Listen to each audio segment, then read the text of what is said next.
Fala, investidores! Rafael aqui novamente. E hoje nós vamos estar vendo no nosso canal aqui, né, a questão do pessimismo com o Brasil, o Ibovespa aí em queda, e nós vamos estar vendo também os preços alvos de alguns bancões, segundo o JP Morgan. Mas antes de estar começando o vídeo, peço para vocês estarem deixando o like aí, que ajuda muito o nosso canal. Se inscreva nele também e ative as notificações. Vamos lá? Nós vamos estar começando aqui falando a respeito de fundos mudam posições após tempestade perfeita, com fiscal no Brasil e reviravolta externa. Então nós vimos que alguns fundos aí mudaram as suas posições e nós vamos estar vendo aqui a posição da Legacy, que ela soltou aqui uma carta mensal e nós vamos estar vendo a ótica da Legacy em questão das novas posições. A gente vê que, segundo a gestora, o deslocamento dos juros nos Estados Unidos foi transmitido a praticamente todos os demais países e poderia afetar economias que já iniciaram o ciclo de afrouxamento monetário como o Brasil.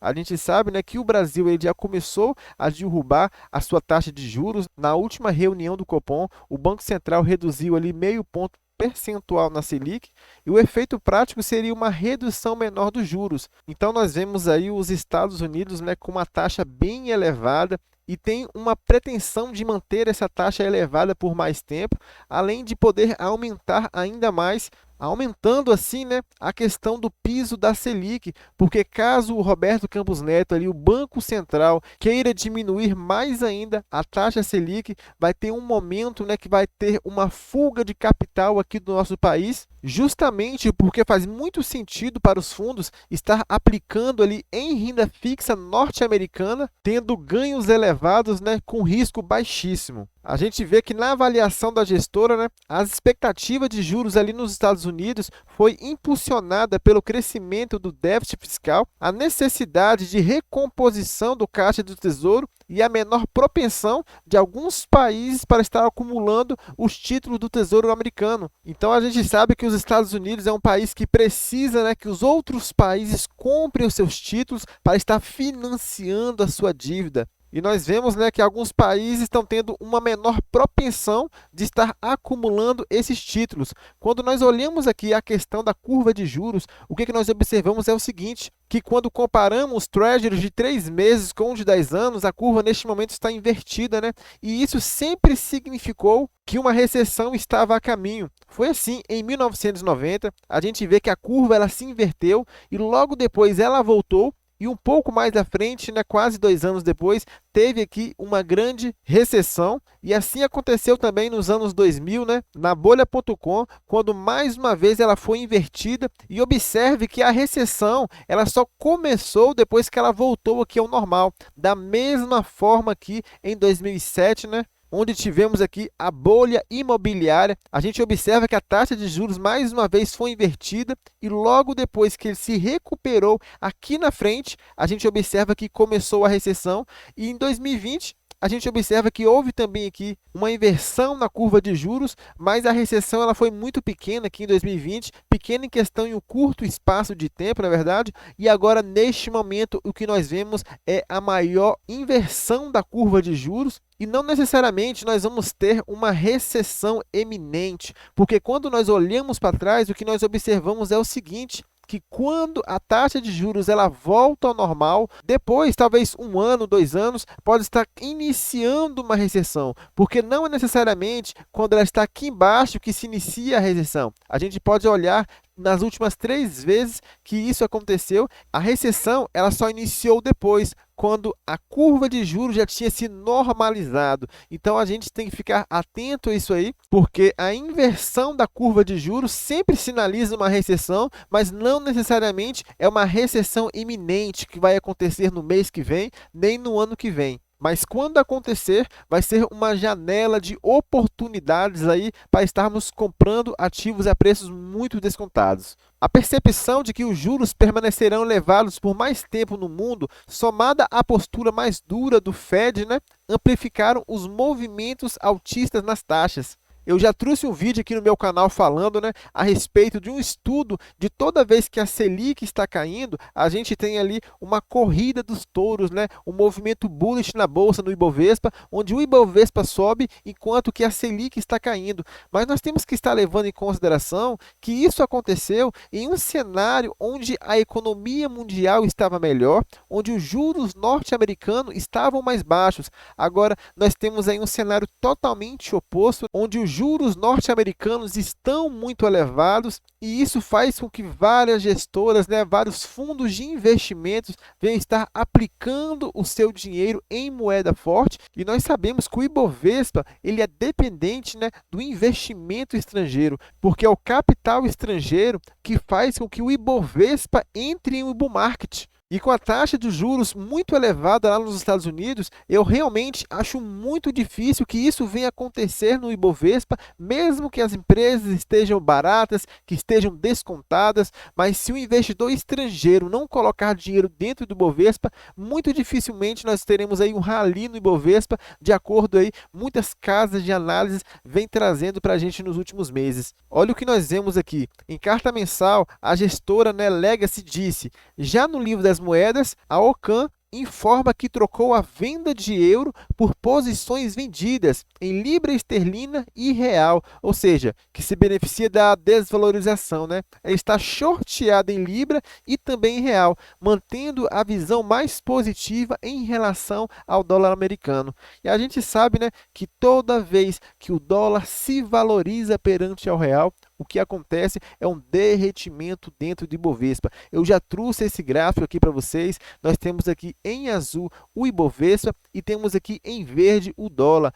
E nós vemos que eles são um gráfico exatamente oposto um do outro. Quando o Ibovespa ele está em alta, é porque o dólar ele está em baixa. E quando o dólar está em alta, o Ibovespa está em baixa. Exatamente porque quando o dólar está em alta, os investidores estrangeiros tendem a estar investindo no dólar, né? Investindo em moeda forte e tiram seu capital aqui dentro do Ibovespa, o que faz com que o Ibovespa ele se desvalorize muito. Aqui da mesma forma, a gente observa, né, o dólar entrando aqui em um canal de baixa e o Ibovespa entrando em um canal de alta, justamente mostrando que esses dois ativos sempre têm movimentos opostos um ao outro. E foi exatamente isso que eu venho observando essa semana, né? O dólar ele voltando a patamares, né, de 5,15 ali, que ele não voltava há muitos e muitos meses, o Ibovespa ali derretendo, né, mostrando exatamente esse movimento oposto. A gente vê que a fragilidade do cenário fiscal exige trocas. Segundo a Legacy, uma piora no cenário fiscal brasileiro também impôs mudanças nas posições locais dentro da Ocam. Em carta mensal, a casa diz que encerrou as locações em curva de juros e falou aqui que nosso risco em Brasil segue reduzido e com um viés levemente negativo, alertou a gestora. Ou seja, nós vemos aí uma gestora norte-americana, né, falando que tem um viés negativo com o nosso país, exatamente por essa questão, né, de entender que o Ibovespa ele tem um movimento ali oposto em relação ao dólar. E como a gente viu, ela está apostando contra o real em uma posição ali shorteada, ou seja, ela crê que o dólar irá se valorizar perante ao real. E isso remete muito ao estudo que eu trouxe para vocês na semana passada. Vou estar deixando aqui no card para vocês estarem acompanhando. Quem não viu, vale muito a pena ver este vídeo. E remete muito justamente, né, porque no estudo eu disse que eu esperava uma pernada de baixa no Ibovespa, eu tirei aqui uma média e disse que possivelmente essa pernada já estava em fruição. E no dia, né, o Ibovespa estava aqui a 114 mil pontos e nós vemos que ele está abaixo desse valor neste momento. Vamos estar continuando aqui falando a respeito dos bancos. Nós vemos aqui que, segundo o JP Morgan, Itaú e Banco do Brasil serão destaques positivos do terceiro trimestre e recuperação do Bradesco vai ficar para 2024. Aqui para o Banco do Brasil, ele falou o seguinte: o JP Morgan tem uma recomendação aqui de compra para as ações do banco com preço-alvo de R$ 61,00 e na tese de investimento, os analistas destacam o portfólio defensivo do banco com mais de 60% da carteira relacionada a empréstimos do agronegócio e retorno sobre o patrimônio em linha ou até mesmo acima dos seus pares privados. apesar de ser negociado a múltiplos menores. A gente vê que neste momento, eu estou gravando na quarta-feira de manhã, tá, galera? O pregão ainda não abriu, o vídeo só vai ao ar hoje à noite, ou seja, durante o dia esse valor aqui ele vai se movimentar, mas a cotação neste momento está em R$ 46,45, com um potencial aqui de 33%, segundo o preço-alvo do JP Morgan, que é ali de R$ 61,00. E na mesma linha, o Bradesco aqui, esperamos que a formação da inadimplência continue elevada, particularmente para o Bradesco, afirma os analistas. Ainda que a performance do banco se confirme pior do que a de seus pares no terceiro trimestre, o JP Morgan se mantém positivo em relação ao Bradesco no médio prazo. Eles têm um preço-alvo para o papel aqui de R$ 20,00. Nós vemos que neste momento a cotação está em R$ 13,91, as ações preferenciais, que foram as ações citadas por eles, com um potencial aqui de 44% aqui de alta, segundo o preço-alvo do JP Morgan.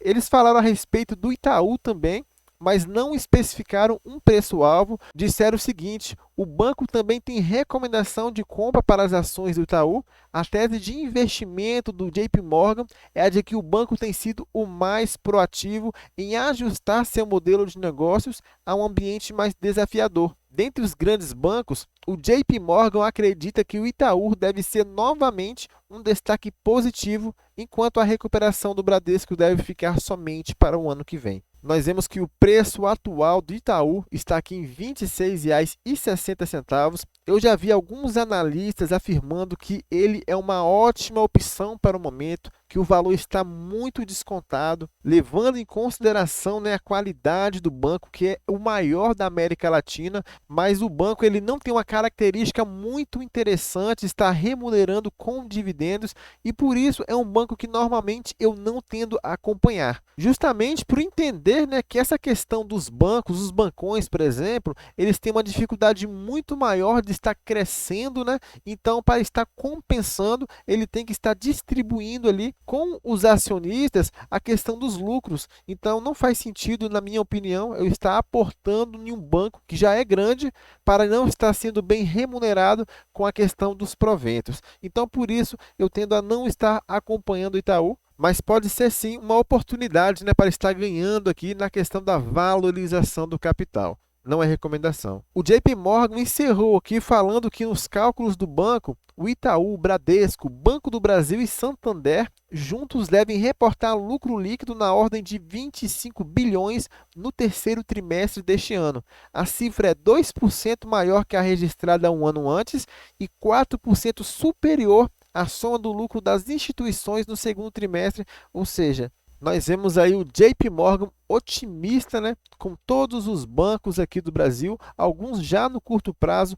outros como o Bradesco para o médio prazo, né, tendo ali ótimas recomendações. Mas quem vem acompanhando o canal vem percebendo aí que eu tenho a preferência aqui de estar aportando no Bradesco e nas ações aqui ordinárias, justamente, né, porque ela recebe aqui 10% a menos de provento do que o BBDC4, que são as ações preferenciais, mas o desconto da ação aqui ela é muito maior do que 10%, o que vai fazer com que, com o mesmo capital, eu receba mais proventos estando posicionado aqui nas ações ordinárias. Mas aí, galera, o que vocês acharam? Qual é o melhor banco? Está comprando algum banco? Deixe aqui nos comentários. Esse é o vídeo que eu trouxe para vocês hoje. Se vocês gostaram, deixe o like aí, que ajuda muito o nosso canal. Se inscreva nele também e eu fico por aqui. Até a próxima. Fui!